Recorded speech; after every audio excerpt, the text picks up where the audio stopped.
Now, just like India, China is pursuing its own interest. Right now, that's what China is doing. But peace is not the priority for Beijing. Capitalism is. The world is worried about the Russian offensive, about the relentless bombing of cities, about the casualties and the refugee crisis. But Beijing is busy striking deals. China has secured a major joint venture with Saudi Aramco. It's a $10 billion deal. Aramco will build a major refinery in China. China is an energy-hungry country, remember. It's the second largest consumer of oil in the world. And it needs more oil. With this deal, with Saudi Aramco, China is effectively securing its supplies. At the same time, it is also embarrassing the United States. I'll explain how. Joe Biden has been trying to speak to Mohammed bin Salman. The US president also wants more oil, but the Saudi crown prince, Mohammed bin Salman, refuses to take his calls. The US media has reported it, so have we. Global oil prices have skyrocketed.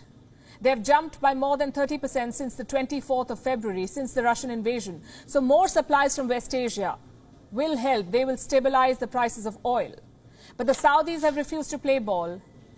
And there is no excess supply for America, they say. But for China, it's a different story. Saudi Aramco wants to work with Beijing. The invasion of Ukraine is an opportunity for China. It is bolstering its oil supplies. Saudi Arabia was first. Russia could be next. Chinese companies are mulling stakes in Russian oil giants. Beijing is encouraging state-owned firms to invest. The Chinese government has spoken with two companies, China National Petroleum Corporation and China Petroleum and Chemical Corporation. There is also interest to invest in the Russian commodity sector.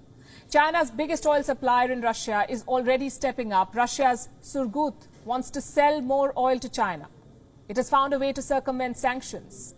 Now, Chinese buyers will not have to furnish financial guarantees. Earlier, they had to provide letters of credit. What's that? What's a letter of credit? It's basically something that's issued by a bank. It's like a financial guarantee of sorts. The bank covers the oil payments on the buyer's behalf. The buyer can pay back in 30 days. That's what a letter of credit is. Now, even this requirement has been waived off, so Chinese buyers can get Russian oil without letters of credit. It's a concession. Long story short, China is benefiting from this war. Even Ukraine agrees. Let me tell you what an advisor to Ukraine's president, Volodymyr Zelensky, said. The only country who really benefits now from this armed conflict, war in Ukraine, is China.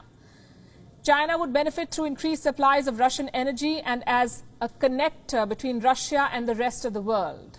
That's the argument he made. This is from Kiev. So Beijing is benefiting from the war.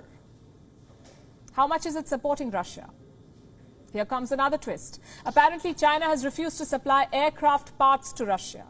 The Russian aviation industry is worried. Companies like Boeing and Airbus have already halted supplies. Without spare parts, the planes cannot be fixed. Airlines fear they will not be able to fly, so they're reaching out to Turkey and India.